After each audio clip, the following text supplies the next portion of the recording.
जीव स्वयं नित्य निरंतर कर्मों के जाल को रच रहा है और अपने आप को बांध रहा है। आपको मुक्त होना है, बंधना नहीं है। जीव का जन्म कर्मों के अनुबंध से होता है, कर्मों के बंधन से होता है, और उसको अपना ऋण चुकाना होता है। कर्मानुबंध ये बहुत सूक्ष्म विषय है। जैसे आप जिस परिवार में जन्म लिए हैं तो उस परिवार के लोगों से आपका ऋण है, इसलिए उसी परिवार में आप आए हैं। और ऋणानुबंध, उसको बिना चुकाए या बिना वसूल किए आप वहां से जाएंगे नहीं। आपको लेना है तो वसूल करना है और देना है तो चुकाना है। ये पूर्व के जन्मों से निश्चित किया गया है। जैसे किसी के यहां पुत्र हुआ, जन्म से ही पैसा खर्चा शुरू हुआ, जब बड़ा हुआ तो उद्दंडता के द्वारा मार पूरे परिवार को क्लेश पर क्लेश देता चला जा रहा है। ये तुम्हारे कर्म का फल है।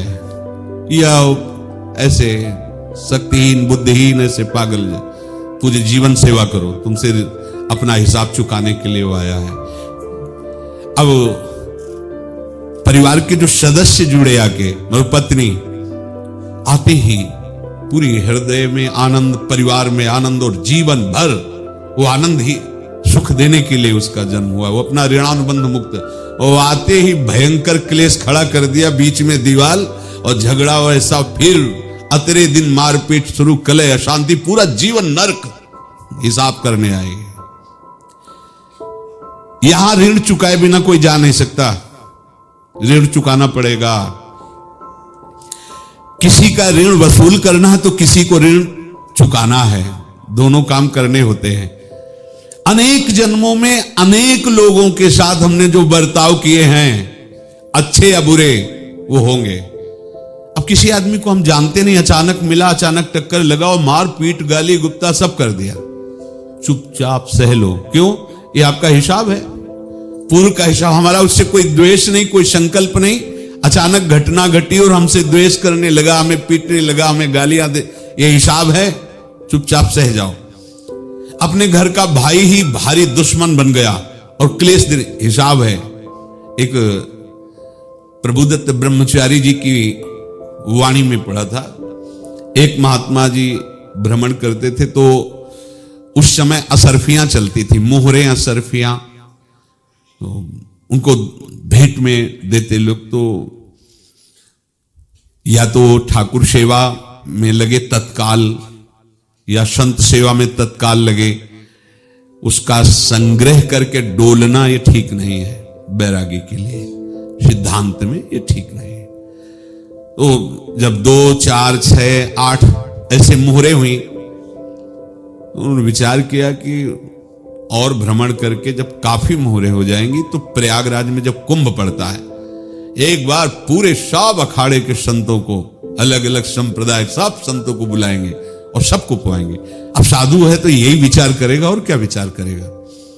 तो उन्होंने ऐसे डंडा बनवाया, बेंत, जो ऊपर से चूड़ीदार और भीतर पोला, और मोहरे उसमें डालते गए। और भ्रमण, जहां जहां श्रद्धालु भगत सबके यहां जाना और इच्छा रखना कि एक मोहर तो दे दे दक्षिणा में। कामना कोई भी हो वो बांधती ही है, ध्यान रखना। इसीलिए प्रभु जो चाहे वो करे, अपनी चाह नहीं रखनी चाहिए, अपनी चाह प्रभु की चाह में मिला देनी चाहिए। धीरे धीरे वो छड़ी भर गई। भ्रमण करने वाले महात्मा चूड़ी लगाई, इंतजार करते रहे। जब प्रयाग का कुंभ पड़ा तो चले। तो रास्ते में एक गांव में पूछा जाता है, जैसे कहीं रुको कि कोई श्रद्धालु ऐसा है जो संत सेवी है। तो कुछ लोगों ने बताया, हाँ एक परिवार है, बहुत संत सेवी है और आपको मिलाते हैं उनसे। आइए महाराज, घर में रुका, खूब अच्छा हलवा पूड़ी पवाया, और जो घर के मालिक थे चरण दबाए। चरण दबाते दबाते उनकी दृष्टि पड़ी उस डंडे पे, इतना मोटा और ऊपर से कुछ चूड़ी सी भी नजर आ रही। इस डंडे में तो कोई रहस्य है ही है। अब महात्मा जी को खवा पिला के सुला दिया। महात्मा जी जब सो गए तो पत्नी से धीरे से कहा, वो डंडा लाओ बाबा जी का डंडा। अब वो चूड़ीदार जो ही खोला पलटाया तो सैकड़ों मोहरे। ऐसे संत रोज पधारे भगवान, तुम आनंद हो जाए फिर क्या। पत्नी से कहा, नाप के कंकड़ लाओ। वो तो महात्मा जी तो खाए खीर पूड़ी, आराम से सो रहे। रात में पूरी प्लानिंग करके उसमें कंकड़ भर के चूड़ी लगाकर सिराने रख दिया, सारी मोहरें हटा ली। महात्मा जी आराम से छड़ी उठाए तो वजन पक्का। वैसे बड़े लोग चतुर होते हैं, पर ये नहीं जानते कि कर्म कितना भयानक होता है। और उनकी कोई संतान नहीं थी, पर धन में इतना प्रेम उनको था। बहुत सावधान। साधु महात्माओं के पास जो अर्थ है, गृहस्थी अगर आता वहीं से है, पर अगर उसको जोर जबरदस्ती या किसी छल कपट से, तो वो उसका विनाश ही करता है। आज तक का प्रमाण है। अब उनको ये भाव पता नहीं होगा, या पता होगा तो लोभ के कारण वो उसको मान नहीं पाए होंगे। महात्मा जी गए प्रयाग में, किसी अखाड़े पर रुके और वहां प्रार्थना की कि कल जो है संपूर्ण अखाड़ों का निमंत्रण किया जाए और सब संतों को भोग पवाया जाए और उनको दक्षिणा भी दी जाए। महंत ने सोचा कि बहुत बड़ा है तो उत्सव है, क्योंकि प्रयाग में कितने हजारों संत महात्मा सब। तो उनका महाराज बोरों इसमें चीनी और टीनो घी लगेगा, सब व्यवस्था। बोले आप मंगाइए, एक एक हिसाब हम करेंगे, हमारे पास सब व्यवस्था है। बोले कुछ तो पहले दे दो, वो इकट्ठे देंगे हम। उनको था कि अगर हम छड़ी खोला और दो चार मोहरे दी, किसी को पता लग गया तो गड़बड़ हो सकती। बोले हम भंडारे के समय आखिरी में सब कुछ आपको दे देंगे। ठीक है। वो अपने पास से पैसे लगाकर खूब जितना सामग्री सब लाए, लाखों की, और सब संतों को निमंत्रण कर दिया। संत जन निमंत्रित हो गए, भंडारा बन रहा है। तब वहां के महंत है, उनका देखो भंडारा भी बन रहा है, संतों को निमंत्रण। अब आप अर्थ की व्यवस्था कीजिए, क्योंकि इतनी बड़ी हमारी सामर्थ्य नहीं थी जितना हमने किसी तरह हमने व्यवस्था की। अब मुझे अर्थ चाहिए, तभी आगे की व्यवस्था बढ़ेगी। संतों को दक्षिणा देंगे और जिनसे अर्थ लिया उनको दे। देखो रसोई बन गई सब। उनका छत में विश्वास नहीं तो अभी चूड़ी खोली। उनको तो था ना कि मोहरे हैं, कंकड़। तो जिसे कितना उनको सदमा लगा होगा। हजारों संतों का निमंत्रण, रसोई बन, मतलब संत हो के छल कपट। तो उनका महाराज आपने तो हमारा नाश कर दिया, जो महंत थे। अब बताओ रसोई बन गई, संत निमंत्रित हो गए और आप ये कंकड़ दिखा रहे हैं हमको। आपने तो हमें बर्बाद कर दिया, हमारी इतनी सामर्थ्य नहीं थी, आप पहले बता देते। संत होकर ऐसा छल कपट। अब वो बोले तो क्या बोले, क्योंकि उनको पता था कि मोहरे हैं इसमें। अंदर से उनका चिंतन गया उसी सेठ के पास, अच्छा ऐसा धोखा हमारे साथ किया, भोगोगे तुम। ये जो निकलता है ना भोगोगे, ये अकाट्य होता है। क्योंकि किसी का भी हृदय, मान लो किसी भी जीव जंतु को आप कष्ट दें और उसका हृदय आह भर जाए, तो वो आह वज्र की लेख है, तुम्हें भोगना पड़ेगा। वो देखो भीष्म जी को भोगना पड़ रहा है ना। सांप को ऐसे धनुष की नोक से उठाया और बंबूल के कांटों के ऊपर फेंक दिया, कई दिन तक शेदा हुआ, वो आह भर करके मरा। तो आपको 6 महीने बाणों की सैया पर आह किसी की ना लेना जिंदगी में। कोई ऐसा कोई आह भर करके कह दिया तुम समर्थ हो, हम तो कुछ कर नहीं सकते, और अंदर से दुखी, फिर तुम्हारी सामर्थ्य काम नहीं करेगी, मिट्टी में मिला देगी। फिर ये तो संत थे और भगवत आराधना के लिए, संत आराधना के लिए ही ऐसा किए हुए थे। अब इनका कैसे मुंह दिखाएं, अब क्या करें। सुबह संत जन आएंगे, सबके बीच में हमारी कि देखो इन्होंने, अब क्या करें। गए और संगम में जाके छलांग लगाई, अपने प्राण त्याग दिए। अब उनके तो पास मोहरे थी और व्यापार बढ़ा, और 9-10 महीने बाद ही लड़का हुआ। अब तो उनको आके संत फलीभूत हो गया। देखो व्यापार चल रहा, लड़का नहीं होता था, लड़का भी हो गया। बड़ा आनंद छा रहा है। जब से वो प्रकट हुए और धन की वृद्धि शुरू हो गई, पढ़ाई लिखाई में उनके खर्चा हुआ सब, बस बीमारी शुरू हो गई उनके शरीर में, अब उसमें पैसा जाना शुरू हुआ। इतने आसक्त वो दोनों हो गए कि कुछ भी हो, व्यापार ठप, संपत्ति बेचना शुरू। तो उन्होंने कहा कि बेटा मैं क्या कर सकता हूं तुम्हारे लिए? बोले हमारी अंतिम इच्छा है प्रयाग चलो, और जितने प्रयाग में संत महात्मा सबको एक बार भंडारा करो, हमारी इच्छा अंतिम है, क्योंकि अंतिम यही इच्छा थी। बोले अब ज्यादा संपत्ति तो नहीं रह गई, तो बोले घर बेच दो, मेरे लिए ही तो है, बेच दो, मुझे लगता मैं बचूंगा नहीं, पर मेरी अंतिम इच्छा पूर्ण कर दो। घर बेच दिया, जेवर बेच दी, वहां गए, जब संत सेवा की तो बोले मुझे संगम तक ले चलो। संगम तक ले गए और बोले समझे तुम चुराए थे और हमने उसको छीना है, कुछ नहीं रह गया तेरे पास कुछ, अब केवल ममता और आसक्ति में जलकर मर और नरक प्राप्त कर। मैं वही महात्मा हूं जिसकी तूने मोहरे ली थी, शरीर छोड़ दिया। महात्मा को जन्म लेना पड़ा और इनको दुर्गति भोगनी पड़ी। ऋणानुबंध होश में, ऐसा नहीं कि आप जो कर रहे हैं कोई देख नहीं रहा, कोई हिसाब किताब नहीं, जो कर रहे हैं अवश्य में भोक्तव्यम, बहुत सावधान। अनेक जन्मों में अनेक लोगों से जो कुछ लिया दिया है, इस लेने देने को मिटा देने के बाद ही तुम मुक्त हो गए। इसीलिए एक उपाय है, लेना न देना मगन रहना। क्या? मालिक को समर्पित हो जाओ, मालिक को अपना माना हुआ समर्पित कर दो, खत्म। अहम त्वाम स्वरूपापेभ्यो मोक्षयिष्यामि, सब खत्म, आगे पीछे लेना देना सब खत्म। एकादश स्कंद में भगवान श्री कृष्णचंद्र जी ने कहा, जो मेरे चरणों का आश्रय लेकर भक्त मेरा भक्ति करता है, उसके पितृ ऋण, मातृ ऋण, देव ऋण, ऋषि ऋण, सब ऋणों से मैं मुक्त कर देता हूं। बस यही एक उपाय है जो इसके बंद करने का उपाय भक्तों के लिए है, वो यही है, भगवान की शरण में होकर अपना माना हुआ पूरा भगवान के अर्पित कर दो। अर्पित करने का तात्पर्य उसमें अहम हटा दो। त्वदीयं वस्तु गोविंदम तुभ्यमेव समर्पये। जिनसे तुमने सेवा करवाई है उनकी सेवा करनी पड़ेगी, जिनसे तुमने जो कुछ लिया है उनको देना पड़ेगा। ये लेने देने का व्यापार जब तक समाप्त नहीं होगा तब तक तुम्हारा जन्म मरण चलता रहेगा।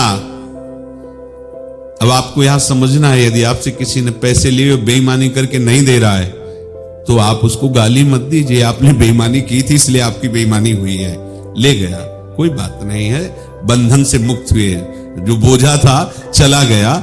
उसको ऐसा ना देखे कि ये बेईमान हमारे रुपए मार लिए, अब जो कुछ होगा देखेंगे।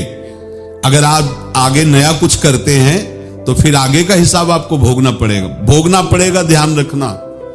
ऐसा नहीं है कि आपको भोगना नहीं पड़ेगा। एक ही उपाय है कि अब जो शरीर धारण किए इसी में जो भोग ले, आगे ना होना चाहिए। तो क्या करे? सर्वतो भावेन भगवान की शरण ले ले। ये तो सर्वाणि कर्माणि मयि सन्न्यस्य मत्पराः अनन्येनैव योगेन माम ध्यायन्तु उपासते तेषाम् अहं समुद्धर्ता मृत्यु संसार से। ये बड़ा कठिन है पार होना, कोई छोटी मोटी बात है। एक महात्मा बाल्यावस्था से भजन करते थे, शालिग्राम भगवान पास रखते थे और उन्हीं की आराधना करके बस पाठ, नाम, जप और भ्रमण करते थे। यौवन अवस्था थी, गंगा जी के किनारे अपने ठाकुर को विराजमान करके स्नान करने के लिए कपड़ा ही उतार रहे थे कि 90 लोग आ गए, भाला तलवार सब लेकर, मारो मारो इसको मारो, घेर लिया। तो उन्होंने हाथ जोड़कर कहा, हमने क्या अपराध किया? कोई सुन ही नहीं रहा। तो उन्होंने कहा, मार तो डालोगे ही आप 90 लोग, हम कोई अस्त्र शस्त्र तो लिए नहीं, एक बार हमें गंगा में डुबकी लगा देने दो और अपने ठाकुर को स्नान करा देने दो, फिर इसके बाद आप मार देना।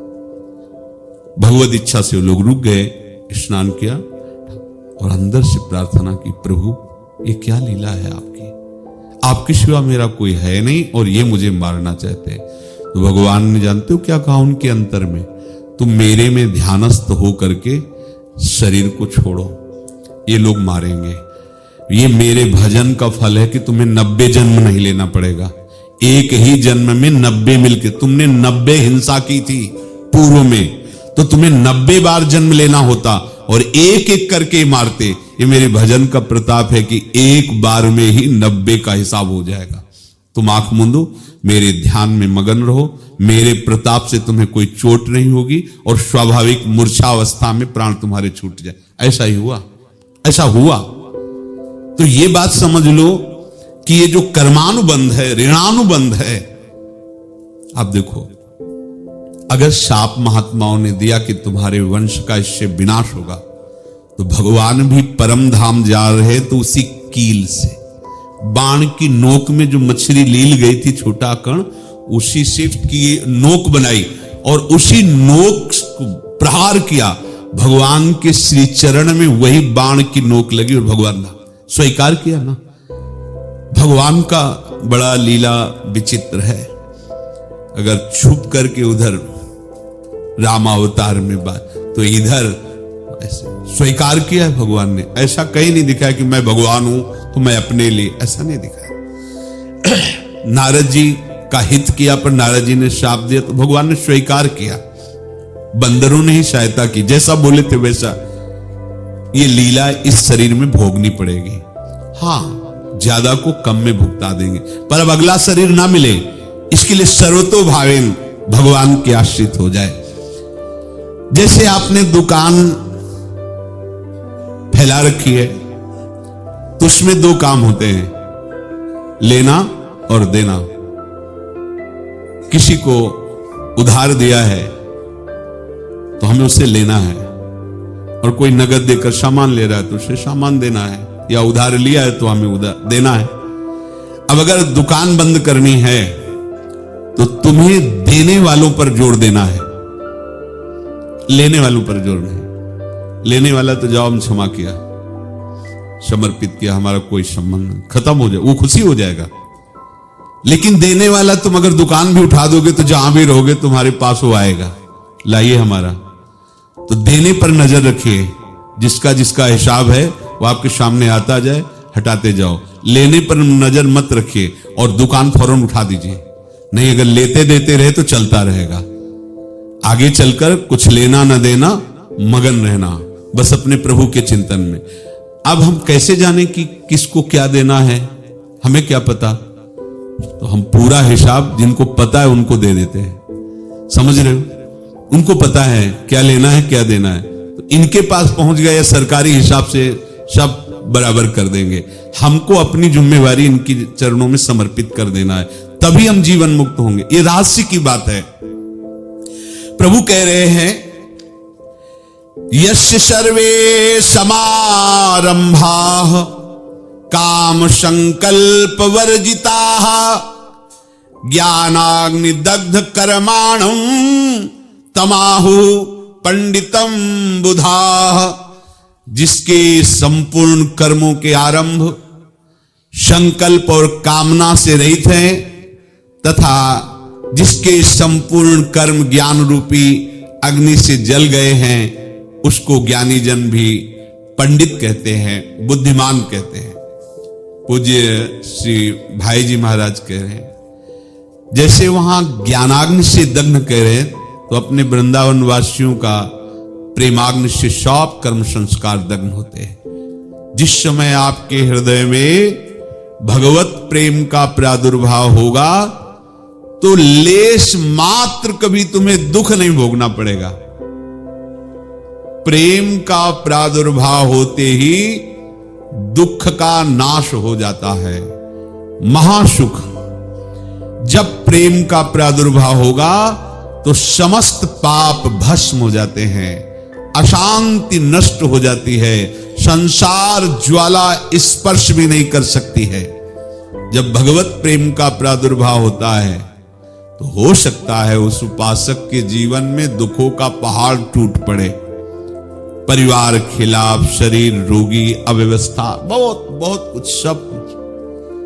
कह रहे हैं इतना सब होने पर भी उसके हृदय में कोई भी दुख नहीं होता। ऐसा सामर्थ्यशाली भगवत प्रेम है। भगवान के चरणारविंद का जिसके हृदय में प्रेम है, भारी से भारी दुख भी उनको विचलित नहीं कर सकता।